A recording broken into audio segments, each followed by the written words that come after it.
গ্রামীণ কৃষকের উন্নয়ন শীর্ষক সেমিনার 2025-এর মাননীয় সভাপতি,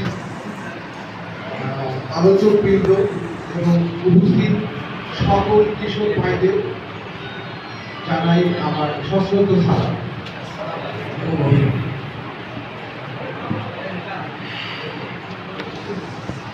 অনেকেই অনেক রকম আলোচনা করবে। দীর্ঘদিন ধরে আমি নিজের কৃষক পরিবারের সন্তান।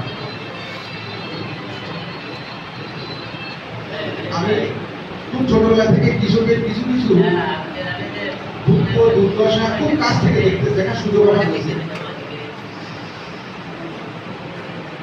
এই ইডি ধানটা আমাদের সবচেয়ে বড় আবাদ আমাদের এই অঞ্চলের জন্য। আমরা সবসময় ভূগর্ভস্থ পানি ব্যবহার করি, কিন্তু আমরা কি কখনো বিকল্প পদ্ধতির কথা চিন্তা করছি? একটা প্রাকৃতিক দুর্যোগের কারণে